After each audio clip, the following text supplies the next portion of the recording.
각시대의 대쟁투 제7장 개혁의 큰 별이 나타남.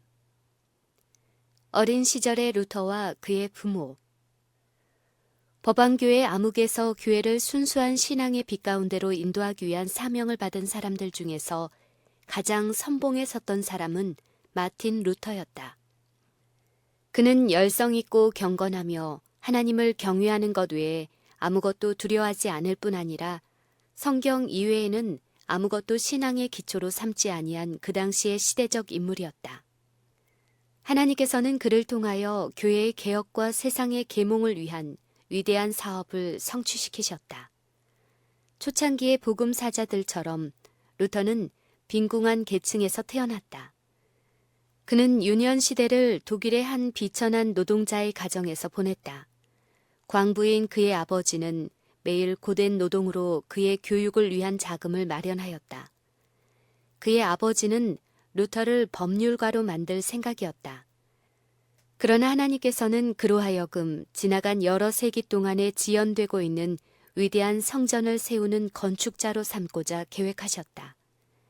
그리하여 무한히 지혜로우신 하나님께서는 먼저 고난과 궁핍과 엄격한 훈련을 통하여 루터로 하여금 그의 평생의 중대한 사업을 위하여 준비하게 하셨다. 루터의 아버지는 강직하고 적극적인 마음과 훌륭한 성품을 지니고 정직하고 과단성 있고 솔직한 사람이었다. 그는 책임감이 강하였으므로 결과의 여하를 막론하고 자기의 소신을 관철시키는 사람이었다. 그는 건전한 판단력을 가지고 있었으므로 승원 제도를 불신하게 되었다.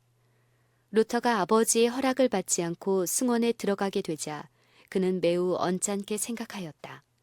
그 후 이태가 지나서야 부자 간의 화해가 이루어졌다.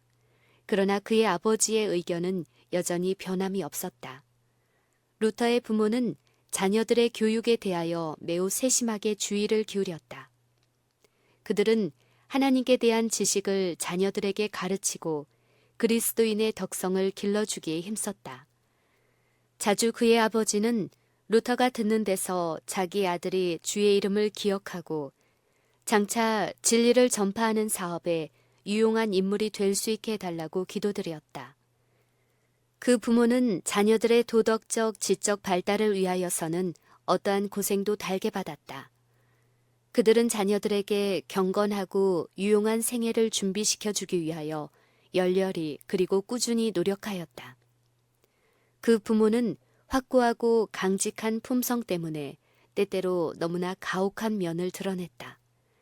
그러나 루터는 그 부모의 잘못을 개의치 아니하고 이러한 훈계에 대하여 불평하기보다는 달게 받는 것이 마땅하다고 생각하였다. 루터는 어린 시절에 다니던 학교에서 매우 엄격하다기보다는 오히려 난폭하다고 할 만한 취급을 받았다. 집안이 너무 가난하였으므로 이웃 마을에 있는 학교에 다니면서 한때는 집집을 찾아다니며 노래를 불러주고 음식을 얻기도 하고 때로는 굶기도 하였다. 당시에 일반적으로 가지고 있던 음침하고 미신적인 종교관념 때문에 그의 마음은 두려움으로 차 있었다. 그는 슬픔으로 밤을 지내고 암담한 장래에 대하여 공포를 느꼈다. 그에게는 하나님이 인자하신 아버지라기보다는 냉혹하고 무정한 심판관이나 잔악하고 무자비한 폭군과 같이 생각되었다. 루터는 여러 가지로 극심한 실망을 당하면서도 그 마음에 매력을 주고 있는 지적, 도덕적 두 가지 면의 높은 표준을 향하여 달려나아갔다. 그는 지식을 갈망하고 있었다. 열성적이고 실제적인 그의 마음은 외향적이거나 천박한 것보다는 검소하고 실속 있는 것을 좋아하였다. 청년 시대의 학업. 그가 18세에 에르푸르트 대학에 입학하였을 때 그의 처지는 비교적 순탄하고 유년 시절보다는 훨씬 유리했으며 그의 미래의 전망은 더 밝았다.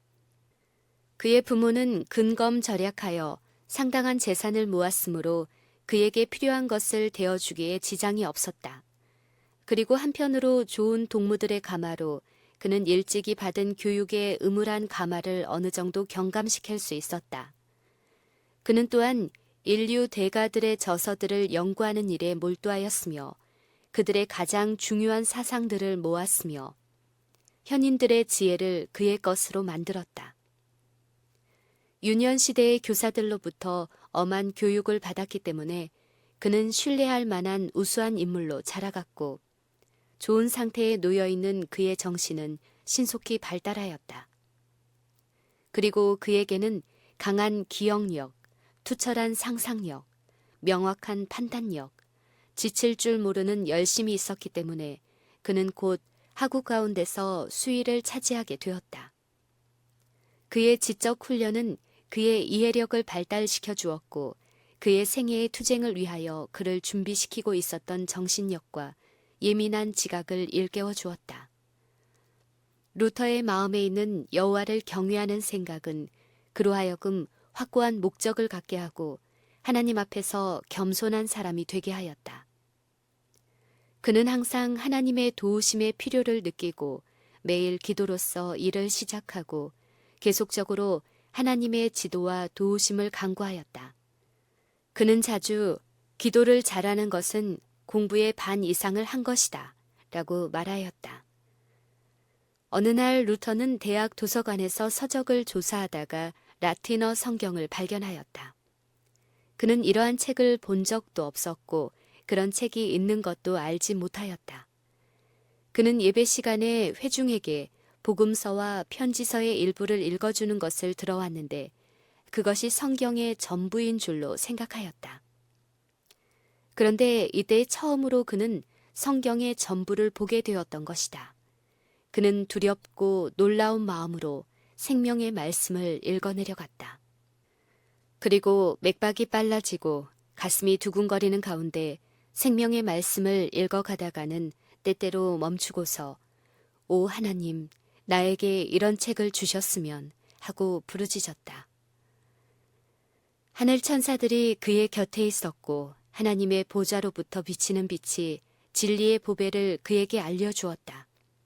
그는 지금껏 하나님께 불쾌히 여김을 받고 있지는 않은지 두려워하고 있었으나 이번처럼 죄인으로서의 자신의 상태를 깊이 깨달은 적은 없었다. 죄에서 해방을 받고 하나님과 화목하게 되고자 열렬히 소원한 나머지 그는 마침내 수도원에 들어가 수도자의 생활에 전념하였다. 수도원에서는 그에게 극히 비천한 일이 맡겨졌으며 문전 걸식을 요구받았다. 그는 이미 자존심이 강한 연령에 달하였으므로 그처럼 비천한 일은 그의 타고난 감정에 심한 굴욕감을 주었다. 그러나 그는 자기의 죄를 위해서는 이러한 일도 필요한 것이라고 믿고 이러한 굴욕을 견뎠다. 수도승으로서의 정진. 그는 조그만 틈이라도 있으면 연구를 게을리하지 아니하였으며 잠자는 시간과 식사하는 시간까지도 매우 아끼었다. 그는 무엇보다도 성경 말씀을 연구하는 데서 기쁨을 누렸다.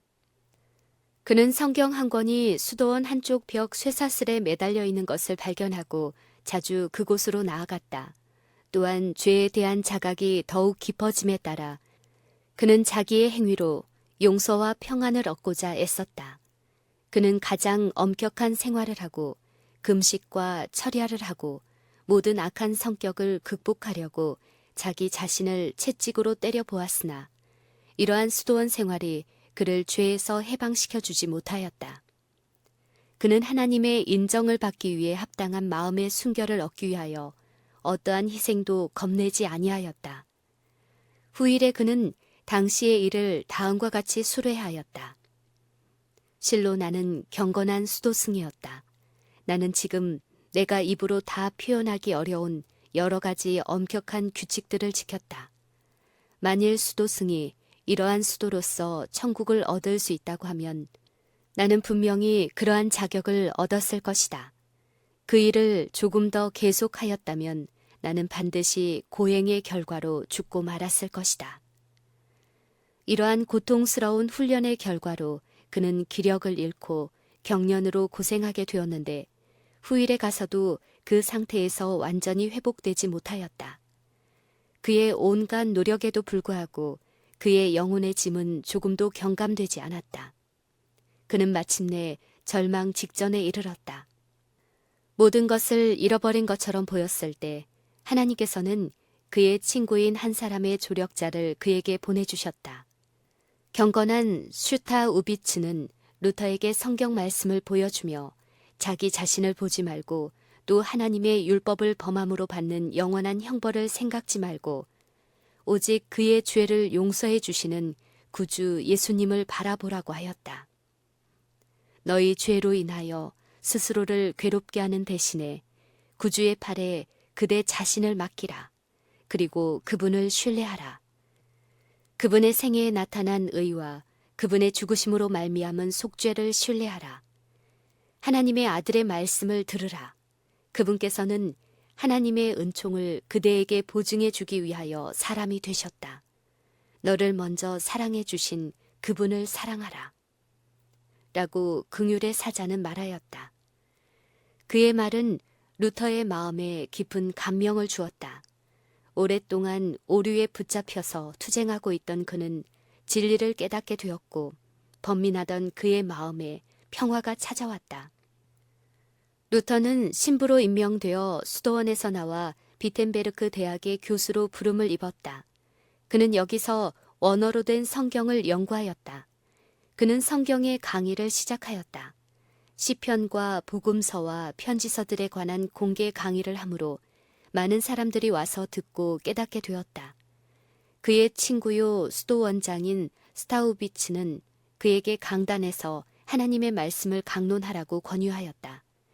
그러나 루터는 자기가 그리스도를 대신하여 백성을 가르칠 자격이 없음을 자각하고 그 일을 주저하였다. 그는 오랫동안 고심한 끝에 그 친구들의 간청을 받아들였다. 그는 이미 성경 지식에 능한 사람이 되어 있었으며 하나님의 은혜가 그의 위에 임해 있었다. 그의 웅변은 청중들을 사로잡았다. 그는 진리를 아주 명료하고 힘있게 제시하였으므로 듣는 자에게 확신을 주었으며 또 그의 열정은 사람들을 감동시켰다. 로마 방문. 그러나 루터는 여전히 법왕교회의 참된 아들이었으며 그는 그 외에 다른 생각을 조금도 가지지 않았다. 그는 하나님의 섭리로 로마를 방문하게 되었다. 그는 도보로 여행하면서 도중에 있는 수도원들에서 숙박하였다. 이탈리아에 있는 한 수도원에서 그는 너무나 부유하고 화려하고 사치한 것을 목격하고 심히 놀랐다. 그 승려들은 마치 왕후들과 같은 수입으로 화려한 집에 살고 매우 값진 의복을 입고 진수성찬을 먹었다. 루터는 괴로울 정도로 불안한 마음으로 그 광경들을 자기의 사생활의 극기와 고난과 대조하여 보았다. 그의 마음은 번민하기 시작하였다. 드디어 그는 멀리 7 맷뿌리의 도성을 바라보았다. 그는 이때 깊은 감동을 받고 땅에 엎드려서 거룩한 성 로마여, 나는 내게 경의를 표하노라 라고 부르짖었다. 그는 로마 도성으로 들어가서 여러 교회를 방문하고 신부와 승려들이 늘어놓는 여러 가지 이야기를 듣고 필요한 온갖 의식을 행하였다. 보는 것마다 그에게 놀라움과 두려움을 주지 않는 것이 없었다. 그는 각 계급의 승려들 가운데 죄악이 가득 차 있는 것을 보았다. 그는 주교의 입에서까지 야비한 농담을 듣게 되었고 무서운 불경, 심지어 미사를 드리는 때에도 그런 일이 나타남을 보고 오직 전율할 수밖에 없었다. 그는 승려와 시민들과의 교제를 통하여 그들이 방탕하고 주색에 빠져 있는 것을 목격하였다. 그는 신성한 장소에서 하나님을 모독하는 일까지 감행되는 것을 보았다. 그는 그 일에 대하여 다음과 같이 기록하였다. 로마에서 감행되는 모든 죄악과 파렴치한 행동은 아무도 상상할 수 없다. 그것은 실제로 가서 보지 않고는 믿을 수 없는 일이었다. 세상에 지옥이라는 것이 있다면 로마는 필시 그 위에 건설되었을 것이다. 그곳은 온갖 죄악이 생겨나는 무한 지옥이다 라는 말까지 있는 것이다. 당시에 법왕의 한 교령이 반포되었는데 그것은 소위 빌라도의 층계라는 것을 무릎으로 올라가는 자는 누구든지 죄 사함을 받는다는 것이었다. 그 층계는 예수께서 로마인의 재판정을 나오실 때에 내려오신 층계로서 그것이 기적적으로 예루살렘에서 로마로 옮겨오게 되었다는 것이었다. 어느 날 루터는 경건한 마음으로 그 층계를 하나씩 하나씩 오르고 있었는데 갑자기 의인은 믿음으로 말미암아 살리라 라는 말씀이 우레처럼 들리는 듯하였다. 그는 두렵고 부끄러운 생각이 나서 급히 그곳에서 일어나서 나왔다. 그 성경 구절이 그의 심령에 주는 능력은 결코 소멸되지 않았다.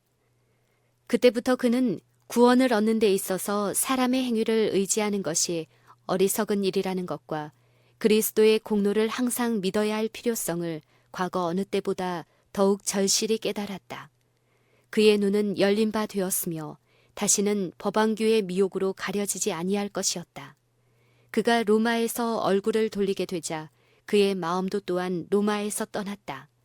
그 후로 로마와의 간격은 점점 벌어져서 마침내 법왕교회와 모든 관계를 끊어버렸다. 성경 지상주의로 전향함. 로마에서 귀국한 후에 루터는 비텐베르크 대학에서 신학 박사 학위를 받았다. 이제 그는 과거 어느 때보다 그가 사랑하는 성경 연구에 더욱 몰두할 수 있게 되었다.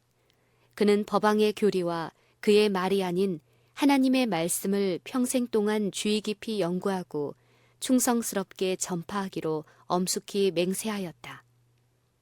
그 후로 그는 단순한 승려나 교수가 아니라 공인된 성경의 전도자가 되었다. 그는 진리를 찾고자 줄이고 목말라 하는 하나님의 양무리를 치는 목자로 부르심을 받았다. 그는 단연히 그리스도인은 성경의 권위에 기초되지 않은 어떤 교리도 용납해서는 안 된다고 확고하게 엄명하였다. 이 말은 바로 법왕의 최상권의 기초를 공격하였다. 이 말 속에 종교개혁의 근본 원칙이 포함되어 있었다. 루터는 사람의 이론을 하나님의 말씀보다 더욱 존중하는 것이 위험하다는 것을 알았다. 그는 두려움 없이 학자들의 사변적 무신론을 공격하고 오랫동안 사람들의 마음을 장악하여 지배해온 철학과 신학에 반대하였다. 그는 이와 같은 연구에 몰두하는 것이 무가치할 뿐만 아니라 해가 되는 일이라고 말하고 청중들의 마음을 철학자나 신학자의 궤변에서 돌이켜서 선지자들과 사도들이 말한 영원한 진리로 돌아오게 하고자 노력하였다. 그가 증거한 기별은 그의 말을 열심으로 듣는 무리에게 귀중한 것이었다. 그들은 이전에 이러한 가르침을 받은 일이 결코 없었다. 구주의 사랑에 관한 기쁜 소식, 그분의 구속의 피로 말미암아 사유와 평안을 얻게 된다는 보증은 그들의 마음에 기쁨을 안겨주고 불멸의 소망을 고무시켜 주었다. 온 세계를 두루 비추어줄 광명한 빛이 비텐베르크에서 밝혀졌으며 이 빛은 말세가 될수록 더욱 밝게 빛날 것이었다. 그러나 암흑과 광명은 조화될 수 없다. 진리와 오류 사이에는 피할 수 없는 싸움이 있다. 그 중에 하나를 지지하고 옹호하기 위하여서는 다른 하나를 공격하고 넘어뜨려야 한다. 우리 구주께서는 내가 세상에 화평을 주러 온 줄로 생각지 말라. 화평이 아니요 검을 주러 왔노라고 친히 말씀하셨다. 루터는 종교개혁을 일으킨 지 얼마 후에 다음과 같이 말하였다. 하나님께서는 나를 인도하시지 아니하시고 나를 앞으로 나가도록 떠미신다. 그분께서는 나로 하여금 넋을 잃게 하신다. 나는 나 자신의 주인이 아니다. 나는 평안히 살기를 갈망하지만 소동과 개혁의 와중에 던져져 있다. 그는 이때 투쟁의 한 가운데로 들어가도록 강요당하고 있었다. 로마교는 하나님의 은혜를 상품으로 삼았다. 소위 환전대라는 것이 제단 곁에 생기고 거기서 매매하는 자들의 떠드는 소리가 요란하게 울려 퍼졌다. 로마에 있는 성 베드로 교회당의 건축 자금을 모금한다는 명목 아래 면죄부가 법왕의 권위에 의하여 공공연하게 발매되었다. 하나님을 경배하는 교회당이 죄의 값으로 건설되고 그 모퉁이의 주춧돌이 불의의 값으로 놓이게 될 것이었다. 그러나 로마의 세력 확장을 위하여 취하여진 이와 같은 수단들이 오히려 그 세력과 영광에 치명적인 타격을 가져다주는 큰 원인이 되었다. 이것으로 말미암아 가장 결정적이고 성공적인 법왕교의 원수들이 일어나서 법왕의 보좌를 흔들고 그 머리 위에 있는 3층 면류관을 요동하게 하는 투쟁을 일으켰다. 추악한 사제권의 발매. 독일에서 면죄부를 팔도록 택함을 받은 테첼이라는 사람은 사회적으로나 하나님의 율법상으로 볼 때 가장 누추한 죄를 범한 사람이었다. 그는 당연히 자기의 죄에 따라 벌을 받아야 할 사람이었으나 법왕의 재정을 확보해주고 그의 무모한 계획을 성취시킬 자로 선택되어 형벌을 면하게 되었다. 그는 파렴치하게도 전혀 근거 없는 말을 하며 무지하고 어리석고 미신적인 백성들에게 기괴하고 놀라운 이야기를 들려주었다. 그들이 성경을 가지고 있었다면 그렇게 속지 않았을 것이다. 성경은 당시의 야심적인 로마 지도자들의 권세와 재물을 증가시키기 위하여 법왕권의 통제 아래 사장되어 있었고 그들이 가지도록 용납되지 않았다. 테첼이 성에 도착하자 그보다 먼저 간 한 사자는 하나님과 성부의 은혜가 너희 문에 있을지어다 라고 선포하였다. 사람들은 참남된 그 사기꾼을 마치 하늘에서 내려온 하나님을 친히 맞이하는 것처럼 환영하였다. 그리고 이와 같은 가증한 매매가 교회 안에서 이루어졌다. 테첼은 강단에 올라가 사죄권을 하나님의 가장 귀중한 선물이라고 격찬하였다. 그는 그 사죄권의 효력으로 말미암아 그것을 사는 자에게는 그 후에 범하는 죄까지도 회개할 필요 없이 사유된다고 주장하였다. 그는 한 걸음 더 나아가 청중들에게 이 사죄권은 현재 살아있는 자뿐 아니라 이미 죽은 자도 구원할 효능이 있으며 돈이 궤 밑에 떨어져 소리를 내는 그 즉시 위하여 속전을 낸 그 사람이 연옥에서 천국으로 가게 된다고 보증하였다. 마술사 시몬이 돈으로 사도들에게서 이적을 행하는 능력을 사려고 할 때 베드로는 내가 하나님의 선물을 돈 주고 살 줄로 생각하였으니 내 은과 내가 함께 망할지어다 라고 대답하였다. 그러나 테첼의 선물을 많은 열성적인 무리들이 사게 되었다. 금과 은은 그의 금고로 흘러들어갔다.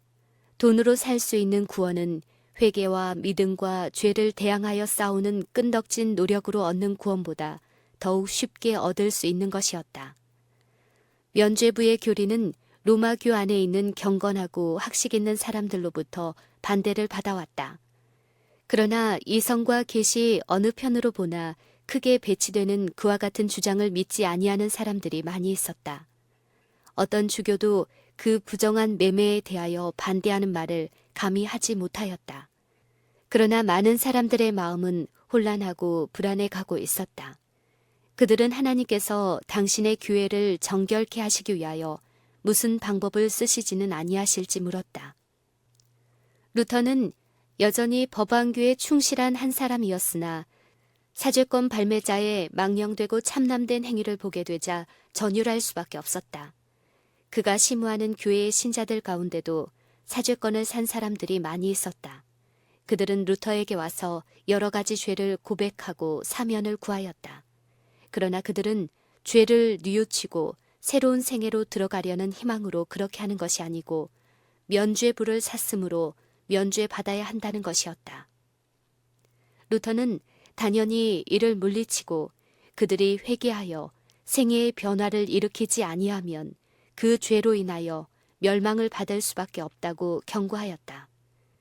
난처한 지경에 빠진 그들은 테첼에게로 가서 그들의 참회 청문 승인 루터가 그들의 고백을 받아주지 않았다는 사실을 말하고 어떤 사람들은 그들의 돈을 도로 돌려달라고 담대히 요구하였다.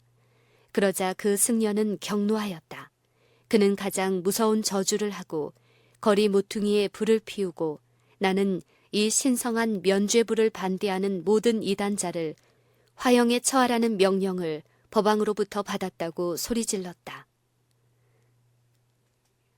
95개조의 논제를 공개함. 이제 루터는 진리의 투사로서 자기의 사업에 담대히 착수하였다. 그는 강단에서 소리 높여 열렬하고도 엄숙하게 경고하였다. 그는 청중에게 죄가 얼마나 무서운 것임을 밝혀주는 동시에 사람이 자력으로 죄악을 추호라도 경감시키거나 제거할 수 없고 그 형벌을 면할 수도 없다고 가르쳤다. 하나님께 회개하고 그리스도를 믿는 것밖에는 죄인이 구원받을 수 있는 길이 없다. 그리스도의 은혜는 돈으로 살 수 없고 다만 값없이 받는 선물이다. 그는 사람들에게 사죄권을 사지 말고 믿음으로 십자가의 구주를 쳐다보라고 권면하였다. 그는 구원을 얻기 위하여 굴욕과 고난으로 헛되이 노력한 자기의 쓰라린 경험을 말하고 자신을 보지 않고 그리스도를 믿음으로 평안과 기쁨을 얻었다는 사실을 청중들에게 보증하였다. 테첼이 속죄부의 매매와 불경한 언동을 계속하고 있었으므로 루터는 거기에 대하여 한층 더 효과적인 항의를 하려고 결심하였다. 마침 기회가 왔다. 비텐베르크 성교회에는 여러 가지 유물들이 보관되어 있었으며 특정한 축제일들에는 그것들을 일반에게 공개하였다. 그리고 그날에 교회에 와서 참여하는 자는 죄의 용서를 완전히 받은 것으로 되어 있었다. 그러므로 그 축일에는 수많은 사람이 그곳으로 모여들었다. 때마침 그 축제일들 중에서 가장 중요한 제성제가 가까이 다가오고 있었다. 그 전날에 루터는 회당으로 모여드는 군중들과 함께 가서 면죄부의 교리에 항의하는 95개조의 논제를 기록한 종이를 그 성전의 출입문에 붙여놓았다. 그리고 그는 그 논제에 대하여 반대 의견을 가진 사람들에게는 이튿날 대학에서 거기에 대한 답변을 하겠노라고 발표하였다. 그의 논제는 일반의 주의를 끌었다. 사람들은 그것을 읽고 또 읽은 다음에 그것을 사방에 전하였다. 대학 안에서와 온 성에 큰 소동이 일어났다. 이 논제로 말미암아 죄를 사유해주고 죄의 형벌을 면하게 해주는 권세가 법왕이나 어떤 다른 사람에게도 위임된 적이 결코 없었다는 사실이 명확하게 드러났다. 그러한 계획은 미신적인 사람들의 마음을 이용하여 금전을 사취하려는 사기적 술책, 곧 사단이 그 거짓된 일을 의뢰하는 모든 자들을 멸망시키기 위하여 취한 수단에 불과하였다. 그리스도의 복음만이 교회 안에 있는 가장 가치 있는 보배이며 그 복음에 나타난 하나님의 은총은 믿음과 회개로서 그것을 구하는 모든 사람에게 값없이 주어진다는 것이 또한 분명히 밝혀졌다. 루터의 논제는 토론을 요구하였으나 아무도 거기에 응하는 자가 없었다. 그가 제시한 문제들은 수일 내에 온 독일에 퍼지고 몇 주일 안에 각 그리스도 교국들에 전파되었다.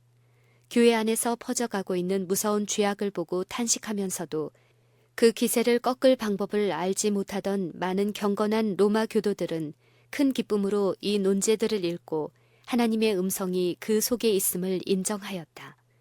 그들은 법왕청에서 흘러나오는 타락의 조류를 막기 위하여 주님께서 자비하게도 당신의 손을 펴시는 줄로 알았다. 왕후들과 지방 장관들은 한번 결정한 일이면 아무도 탄원할 수 없는 그 교만한 권력을 쳐부수게 된 것을 속으로 은근히 기뻐하였다. 사죄권 제도의 부인과 그 영향. 그러나 죄를 사랑하는 미신적인 사람들은 자기들의 두려움을 진정시켜주던 궤변이 사라져버렸으므로 놀랐다. 범죄를 인가해주는 그들의 사업이 방해를 받고 그들의 이득에 위협을 느끼게 된 교활한 승려들은 격분하였으며 그들의 주장을 관철시키기 위하여 결속하였다. 이에 개혁자는 혹독한 무고를 당하게 되었다. 어떤 자들은 그가 충동으로 조급한 행동을 하였다고 비난하였다. 또 다른 사람들은 그를 참남된 자라고 욕하고 하나님의 지도를 받는 것이 아니라 교만하고 건방진 행위를 하고 있다고 비난하였다. 그러나 루터는 다음과 같이 대답하였다. 사람이 어떤 새 의견을 주장하게 될 때 교만해 보이지 않거나 싸움을 일으키는 것처럼 보이지 않으면서 그런 일을 할 경우가 드물다는 것을 누가 모르겠는가. 그리스도와 모든 순교자들이 죽임을 당하게 된 이유는 무엇인가? 그들은 그 당시의 지혜를 멸시하는 교만한 사람들처럼 보였던 연고이며 그들이 옛날부터 전해오는 가르침을 겸손하게 받아들이지 아니하고 새로운 방향으로 나아갔던 까닭이다. 그는 다시 말을 이었다. 내가 하는 일은 무엇이든지 사람의 판단력으로 할 것이 아니라 하나님의 지시에 따라서 할 것이다. 만일 그 일이 하나님께 속한 일이라면 누가 그것을 방해할 수 있겠는가? 그것이 하나님의 일이 아니라면 누가 능히 그 일을 진전시킬 수 있겠는가? 이것은 내 뜻이 아니요 그들의 뜻도 아니며 또 우리의 뜻도 아니요 하늘에 계신 거룩하신 아버지 바로 당신의 뜻이니이다. 루터는 성령의 감동을 받고 그 일을 시작하였으나 그 사업을 전진시키려면 무서운 투쟁을 면할 수 없었다. 원수들의 비난과 그의 목적에 대한 그들의 오해와 그의 동기와 인격에 대한 신랄하고 온당치 않은 비난 등이 거센 홍수처럼 엄습해왔다. 그는 교회와 학교 안에 있는 백성들의 지도자들이 즐거이 개혁 사업에 참여하고 그와 연합해 줄 것을 굳게 믿었다. 그는 높은 지위에 있는 사람들로부터 격려의 말을 듣고 기쁨과 희망으로 고무되었다. 그는 이미 선견 지명을 가지고 교회 안에 더욱 광명한 새벽이 밝아오는 것을 보았다. 그런데 격려가 비난과 정죄로 돌변하였다. 정부와 교회의 많은 고관들은 그의 이론의 정당성을 확신하였으나 그 진리들을 승인하게 되면 미국에 큰 변혁이 초래되리라는 것을 알았다. 백성들이 계몽되어 개혁을 일으키게 되면 사실상 로마의 권위를 해치고 그 금고로 흘러들어가는 무수한 보화의 물줄기를 멈추게 하여 법안교회 지도자들의 낭비와 사치를 크게 줄어지게 할 것이었다. 그뿐 아니라 일반 대중들을 제각기 분별력 있는 사람으로 생각하고 행동하도록 가르쳐서 그리스도만을 구주로 쳐다보게 한다면 법왕의 보좌는 전복되고 필경에는 그들 자신들의 권위도 상실될 것이었다.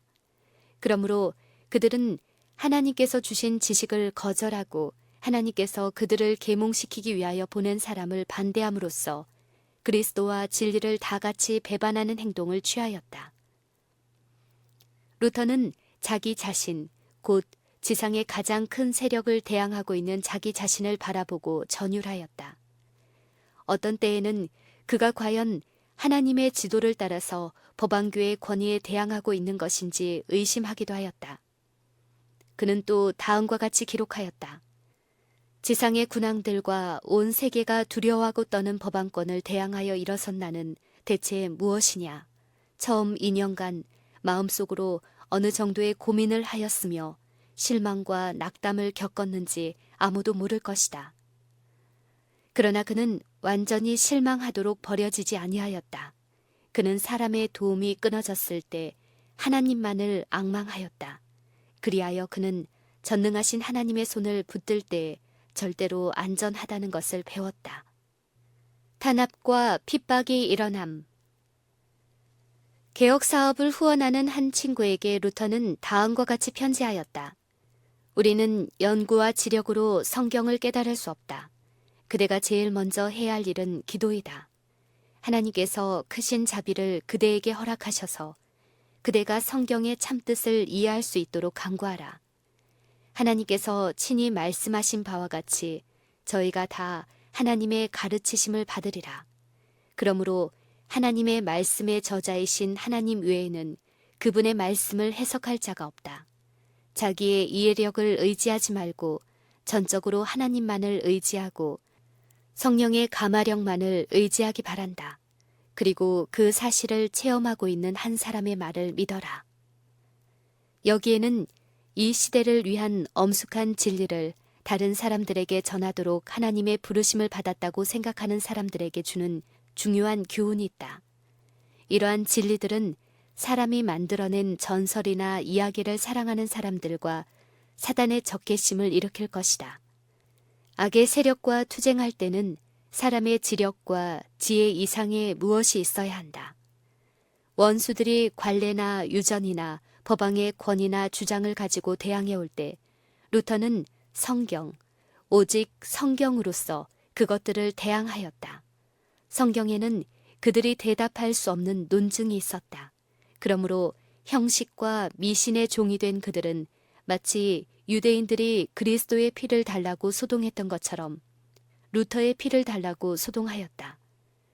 로마 교회 열성 분자들은 그는 이단자이다 라고 부르짖었다. 그와 같이 무서운 이단자를 잠시라도 살려두는 것은 교회에 대한 큰 반역이다. 그를 죽일 교수대를 세우자. 그러나 루터는 그들의 분노의 제물이 되지 아니하였다. 하나님께서는 그를 통하여 하실 일이 아직 있었으므로 그를 보호하시기 위하여 천사들을 보내셨다. 그러나 루터로부터 귀중한 빛을 받은 많은 사람들은 사단의 분노의 표적이 되어 진리를 위하여 담대히 고문과 죽임을 당하였다. 루터의 가르침은 온 독일 안에 있는 지각 있는 사람들의 주의를 끌었다. 그의 설교와 저서에서 무수한 사람들을 각성시키고 깨우치는 빛의 광선이 나왔다. 산 믿음이 매우 오랫동안 교회가 고수해온 죽은 형식주의를 대신하게 되었다. 백성들은 날마다 로마 교회 미신에 대한 확신을 잃어가고 있었다. 편견의 장벽은 제거되어 갔다. 루터가 모든 교리와 주장을 시험하는 데 사용해온 하나님의 말씀은 좌우의 날선 검처럼 백성들의 마음속을 뚫고 들어가고 있었다. 도처에서 영적 향상에 대한 갈망이 일깨워지고 있었다. 전에 없던 의에 대한 주림과 목마름이 도처에서 일어났다. 오랫동안 인간의 의식과 지상의 중보자들만을 바라보고 있던 사람들의 눈이 이제는 회개와 믿음으로 그리스도와 십자가에 못 박히신 분을 바라보게 되었다. 이처럼 일반 사람들의 관심이 퍼져감에 따라 법왕의 권력은 한층 더 위협을 받게 되었다. 루터는 이단을 주장하는 자라는 고소에 답변하기 위하여 로마로 출두하라는 명령을 받았다. 이 명령은 그의 친구들에게 공포감을 주었다. 그들은 예수님의 순교자들의 피에 이미 취한 타락한 로마에 루터를 보내는 것은 그를 위험 속에 빠뜨리는 것과 같다는 사실을 알았다. 그들은 루터가 로마에 가는 것을 반대하고 그가 독일에서 신문을 받도록 해달라고 요구하였다. 절친한 친구 멜란히톤. 이와 같은 주서는 마침내 효력을 거두게 되어 법왕의 사절이 그 소송을 심리하게 되었다. 법왕이 그 사절에게 전달한 내용에 의하면 이미 루터는 이단자로 선고를 받고 있다. 그러므로 법왕의 사절에게는 지체하지 않고 구형할 의무가 주어져 있었다. 그런데 만일 그가 자기의 주장을 고집하고 법왕의 사절이 그를 체포할 수 없을 때에는 사절은 독일 전국에서 그의 인권을 박탈하고 그를 추방하고 저주하며 그에게 동조한 모든 사람들을 파문할 수 있는 권한을 부여받고 있었다. 그뿐만 아니라 법왕은 그의 사절에게 그 지독한 이단을 완전히 뿌리 뽑기 위하여 황제 이외에는 국가와 교회의 어떤 고관이든지 간에 루터와 그의 지지자들을 체포하여 로마의 복수의 손에 넘겨주는 일을 등한히 하는 자는 모두 파문하라고 지시하였다. 여기에 로마교의 참 정신이 나타났다. 그 문서 전부를 볼 때 거기는 그리스도인의 원칙은 고사하고 통속적인 정의의 흔적조차도 찾아볼 수 없다. 루터는 로마에서 매우 먼 곳에 있었으므로 그는 자기의 입장을 설명하거나 변호할 기회를 갖지 못하였다. 더욱이 소송에 대하여 신문도 받기 전에 즉결 처분으로 그는 이단자라는 선고를 받았고 그 같은 날에 권고와 고소와 심판과 판결을 받게 되었다. 이 모든 일이 소위 나라와 교회의 유일한 최고의 절대 권위자요 거룩한 아버지로 자처하는 자로 말미암아 이루어졌다. 루터에게 진실한 친구의 동정과 조언이 가장 필요하였을 때 하나님께서는 당신의 섭리로서 멜란히톤을 비텐베르크로 보내셨다. 나이가 젊지만 겸손하고 내성적인 멜란히톤은 건전한 판단력과 해박한 지식과 매력적인 웅변과 순결하고 고상한 인격을 갖추고 있었으므로 일반의 칭송과 존경을 받았다. 그의 부드러운 성격은 그의 뛰어난 재능보다 더욱 훌륭하였다. 곧 그는 열렬한 복음의 사도가 되고 루터의 가장 신임받는 친구가 되고 그의 귀중한 동지가 되었다. 그의 온유하고 신중하고 조심성 있는 성질은 과감하고 용감한 루터의 성질을 보완해 주기에 충분하였다. 이 두 사람이 연합함으로 개혁 사업은 한층 더 보강되었고 이것이 루터에게 큰 용기의 근원이 되었다. 법왕 사절의 신문을 받음. 신문 장소가 아우구스부르크로 지정되었으므로 루터는 도보로 그곳을 향하여 출발하였다. 두려운 위험이 그를 기다리고 있었다. 도중에서 그를 체포하여 살해하라는 풍문까지 돌았으므로 그의 친구들은 이와 같은 위험한 모험을 하지 못하도록 그에게 간청하였다. 그들은 그로 하여금 잠시 동안 비텐베르크를 떠나서 그를 기꺼이 영접하여 보호해 줄 사람을 찾아가서 몸을 피하라고까지 하였다.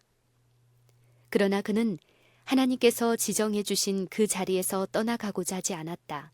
어떠한 폭풍이 그에게 불어올지라도 그는 진리를 고수하기 위하여 계속적으로 충성해야 했다.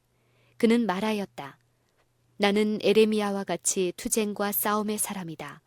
그들의 협박이 더하면 더할수록 나의 기쁨도 증가될 것이다.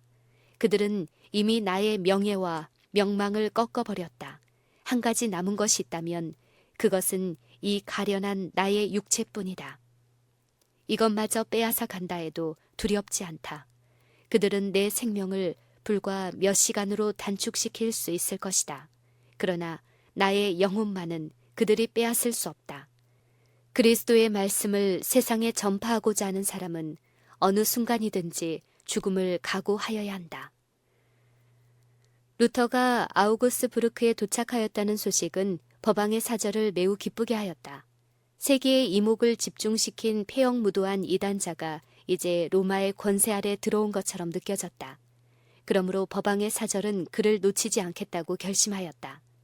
개혁자는 통행권을 가지지 않고 왔다. 그의 친구들은 그것이 없이 법왕의 사절 앞에 나타나지 말도록 간청하는 한편 그들 자신이 황제로부터 그것을 얻고자 교섭하였다. 법왕의 사절은 루터로 하여금 자신의 주장을 취소하게 하든지 그것이 안 되면 그를 로마로 보내어 후스와 제롬이 당한 것과 똑같은 운명에 빠뜨리고자 계획하였다. 그러므로 그는 부하들을 시켜서 루터로 하여금 자기의 자비를 믿고 통행권 없이 출두하게 하고자 노력하였다. 그러나 개혁자는 그렇게 하는 일을 단연코 거절하였다. 그는 황제가 보호를 약속하는 문서를 주기까지 법왕의 사절 앞에 나타나지 않았다. 법왕 측에서는 루터를 설복시키기 위한 하나의 술책으로 부드러운 태도를 취하고자 작정하였다. 법왕의 사절은 그와 회견하면서 매우 우호적인 태도를 나타냈다. 그러나 그는 루터에게 무조건 교회의 권위에 복종하고 어떤 점에서든지 이론과 의문을 제기하지 말고 굴복하기를 요구하였다. 그는 자기가 취급하고 있는 사람의 성격을 올바르게 판단하지 못하였다.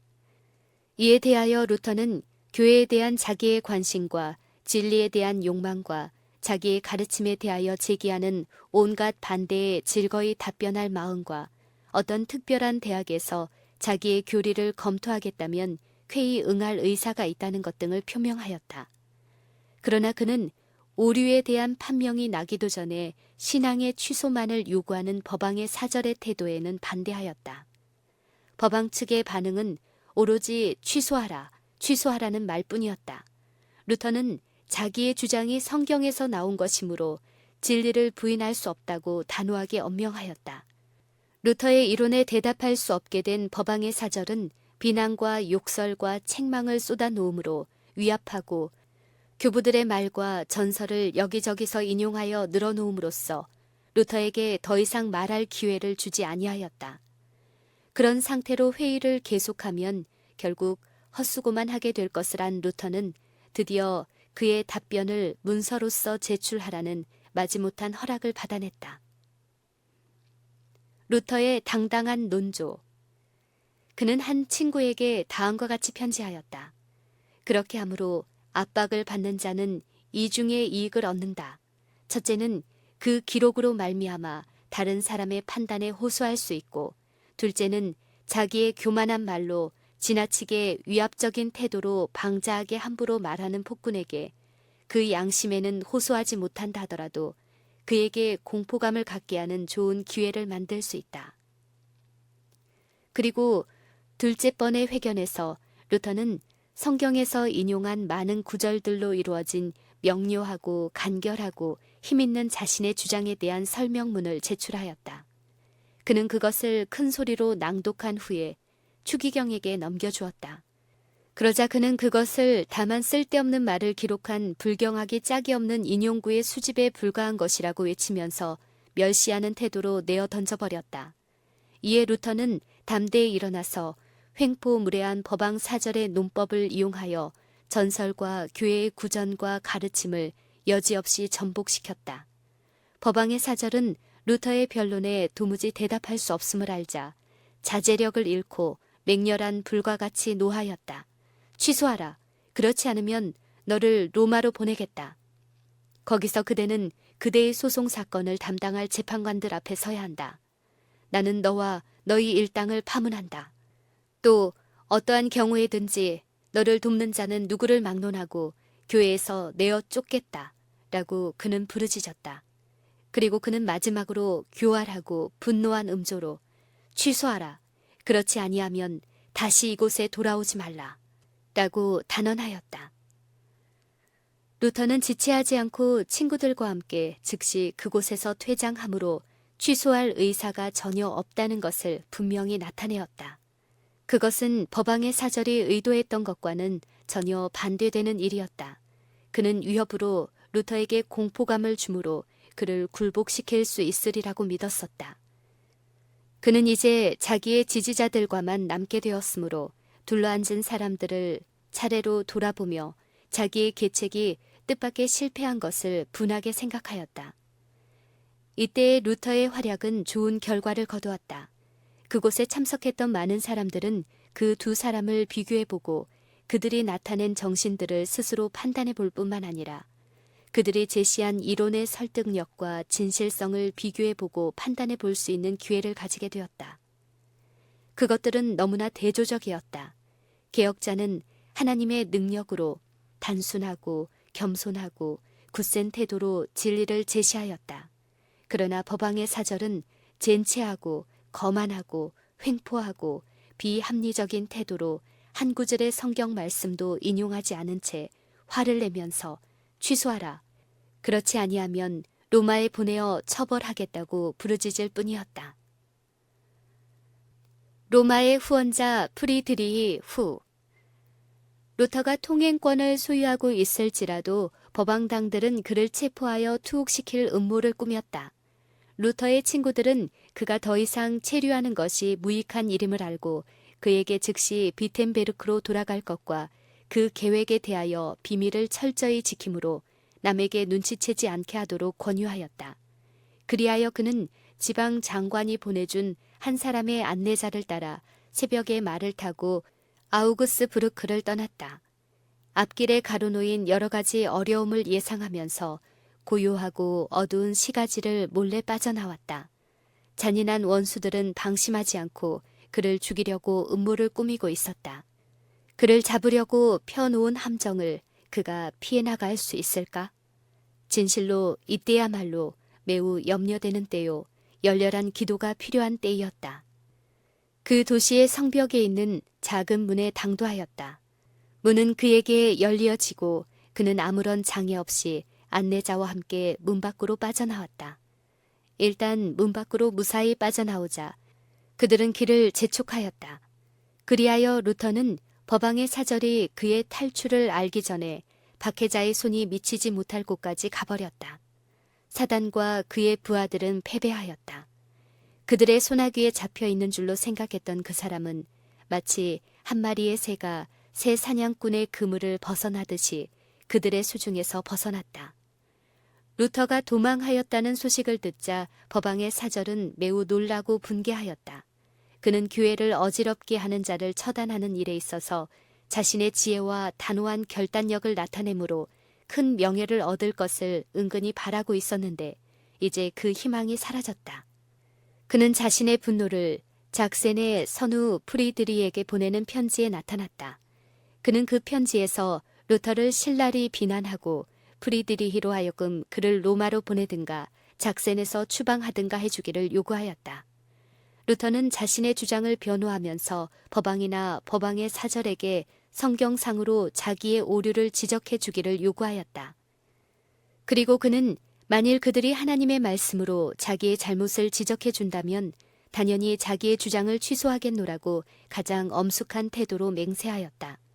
그리고 그는 자기를 이처럼 거룩한 사업을 위하여 고난받는 일에 합당한 자로 헤아려 주신 하나님께 감사하였다. 그 당시의 선우는 아직 개혁설에 대하여 충분한 지식을 가지고 있지 못하였다.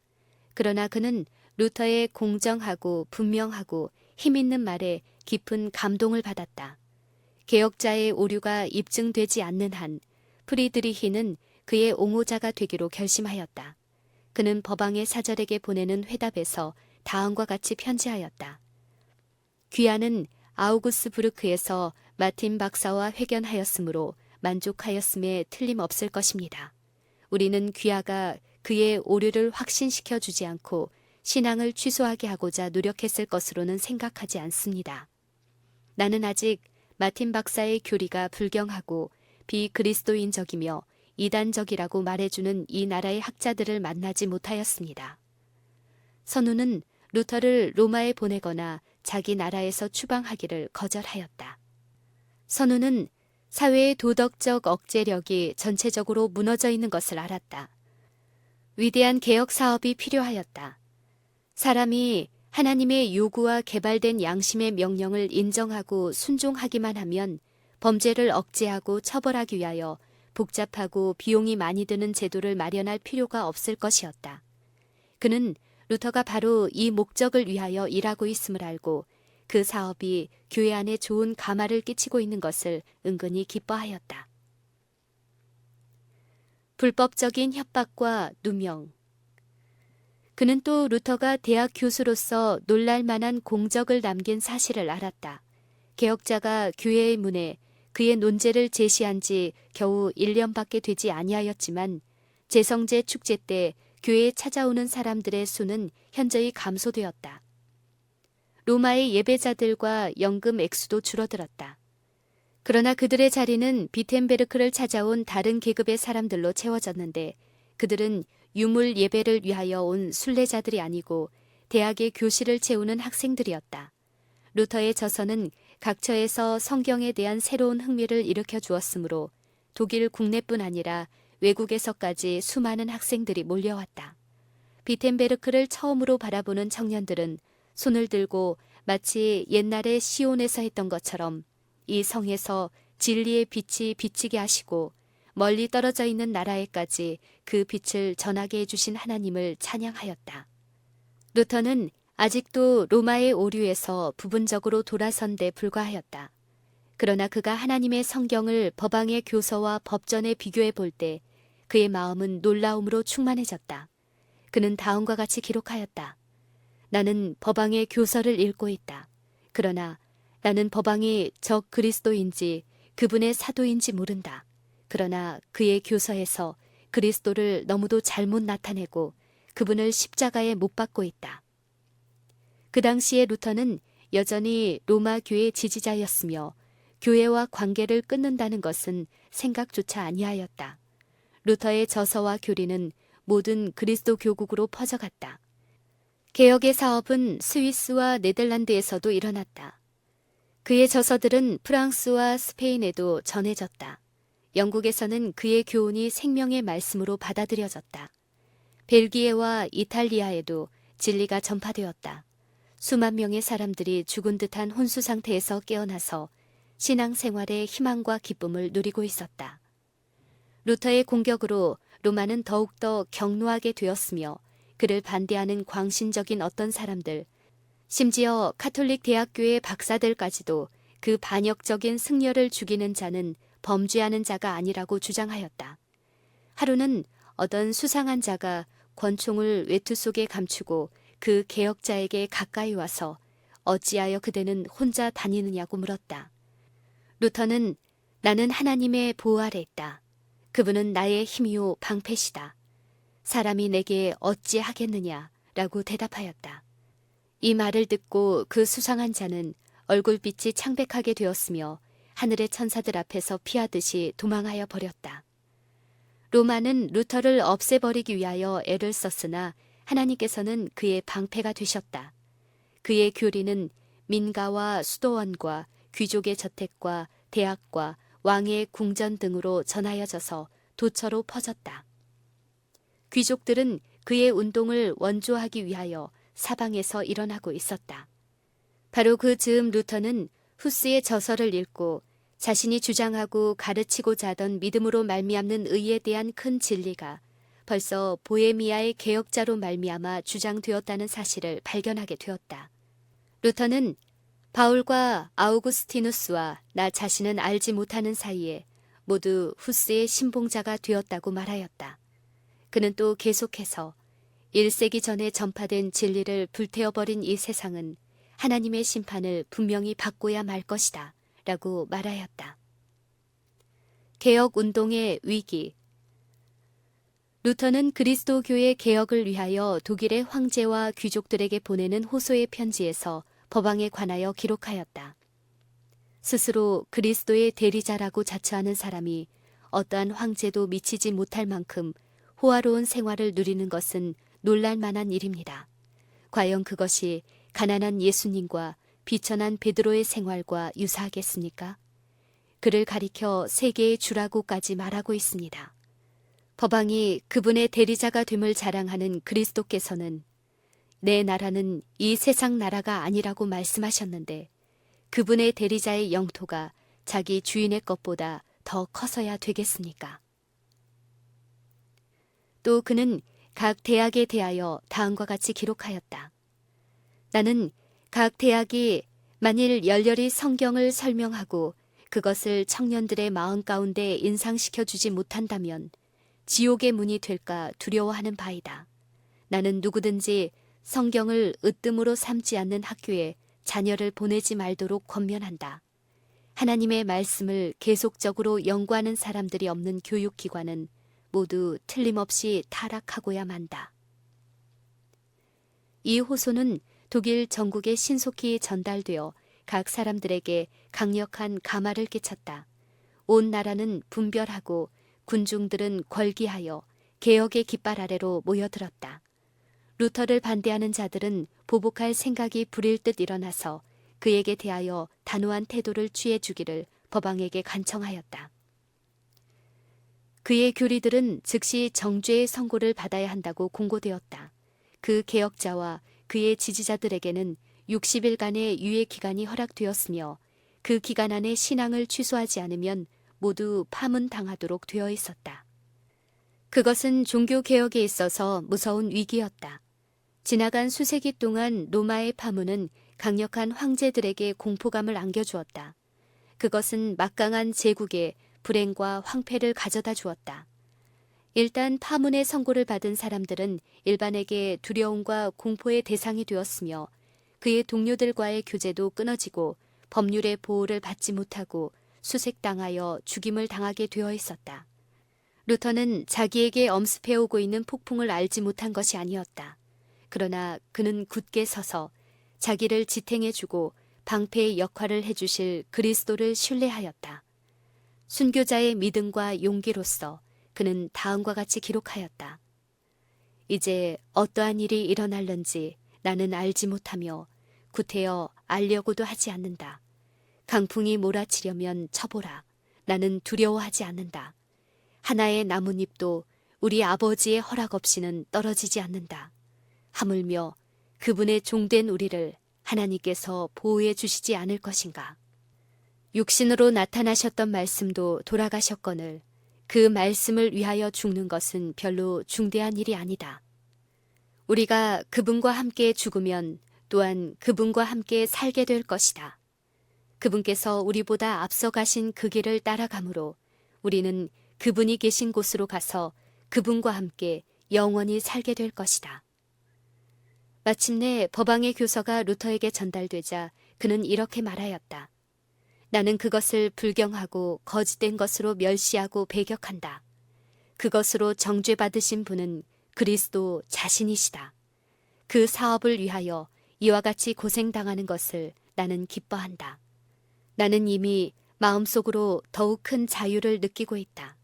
나는 법왕이 적 그리스도이며 그의 보좌는 곧 사단의 위인 것을 드디어 알게 되었기 때문이다. 로마 교회에서 최종적으로 분리됨. 그러나 로마의 교서가 효과가 없지는 않았다. 감옥, 고문, 검 등은 복종을 강요하는 힘있는 무기들이었다.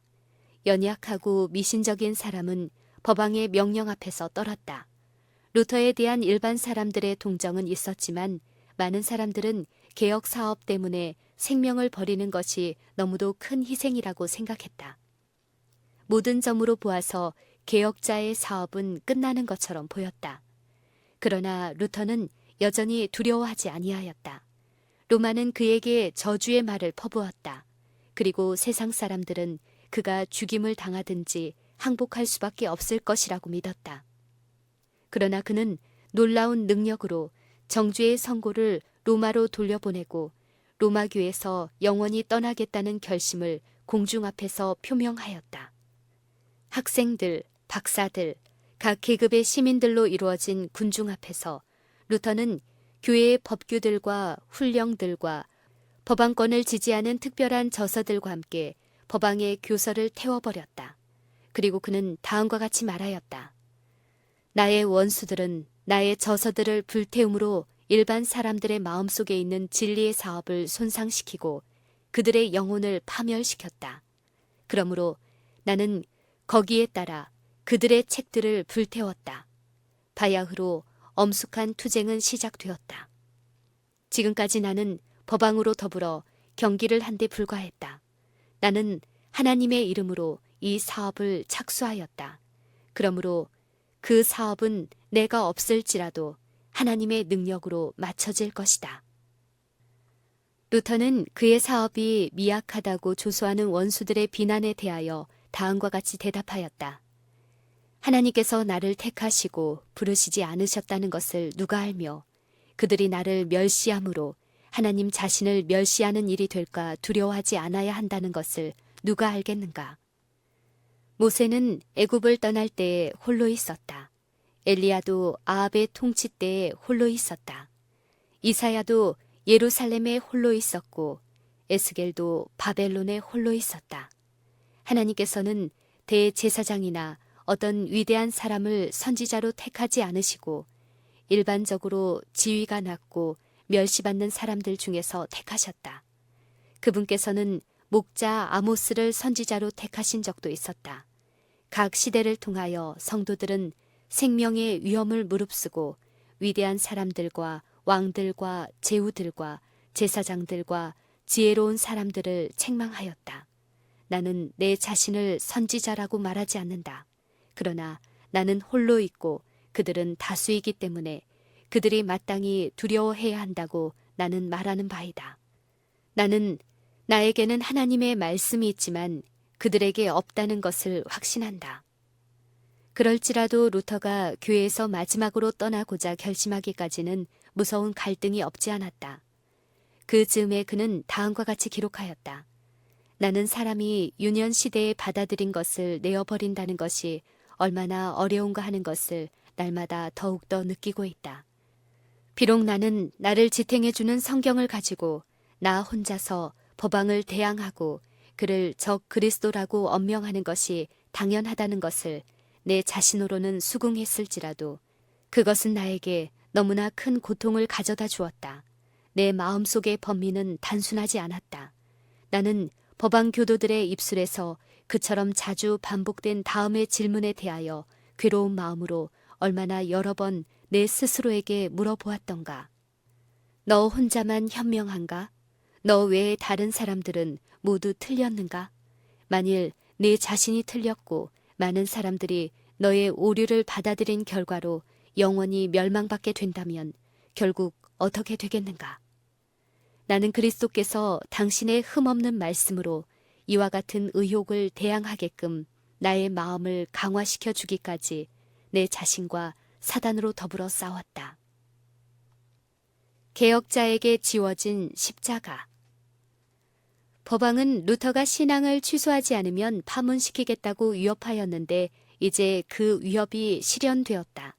개혁자가 로마 교회와 최종적으로 결별하였음을 선포하고 그를 하늘의 저주를 받은 자로 탄핵하고 그의 교리를 받아들이는 모든 사람에게도 같은 정죄가 임한다는 내용으로 된 새 교서가 내렸다. 큰 투쟁은 본격적으로 시작되었다. 하나님께서 특별히 그 시대에 적합한 진리를 증거하기 위하여 사용하시는 모든 사람은 반대를 당하게 되어 있다. 루터의 시대에는 그 시대에 특별히 요긴한 현대 진리가 있었다. 그와 마찬가지로 오늘날의 교회에도 현대 진리가 있다. 모든 것을 당신의 뜻을 따라 행하시는 하나님께서는 사람들을 다양한 환경 아래 두시고 그들이 생활하는 시대와 그들이 처한 상황에 적합한 의무들을 수행하기를 바라신다. 만일 그들이 받은 바 진리를 존중할 것 같으면 더욱 넓은 진리의 시야가 그들 앞에 열려질 것이다. 그러나 진리는 법왕 교도들이 루터를 반대했던 것처럼 오늘날 대다수의 사람들에게 환영을 받지 못하고 있다. 오늘날도 옛날처럼 하나님의 말씀 대신에 사람들의 이론과 전설을 받아들이는 동일한 경향이 있다. 이 시대를 위한 진리를 증거하는 사람들은 초기의 개혁자들보다 더 큰 환영을 받을 것이라고 기대해서는 안 된다. 진리와 오류, 그리스도와 사단과의 대쟁투는 이 세상 역사의 종말이 가까울수록 더욱 격렬해질 것이다. 예수님께서는 당신의 제자들에게 너희가 세상에 속하였으면 세상이 자기의 것을 사랑할 터이나 너희는 세상에 속한 자가 아니요 도리어 세상에서 나의 택함을 입은 자인고로 세상이 너희를 미워하느니라. 내가 너희더러 종이 주인보다 더 크지 못하다 한 말을 기억하라. 사람들이 나를 핍박하였은즉 너희도 핍박할 터이요 내 말을 지켰은즉 너희 말도 지킬 터이라 라고 말씀하셨다. 또 한편으로 우리 주님께서는 모든 사람이 너희를 칭찬하면 화가 있도다.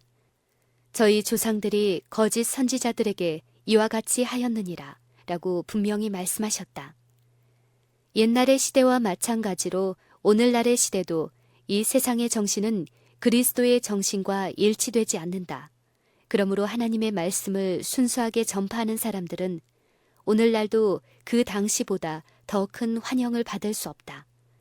진리를 반대하는 양태가 바뀌어지고 더욱 교묘해진 나머지 저기가 공공연하게 나타나지 않을 수도 있다. 그러나 동일한 적개심은 여전히 존재하고 있으며 마지막 때까지 나타나게 될 것이다.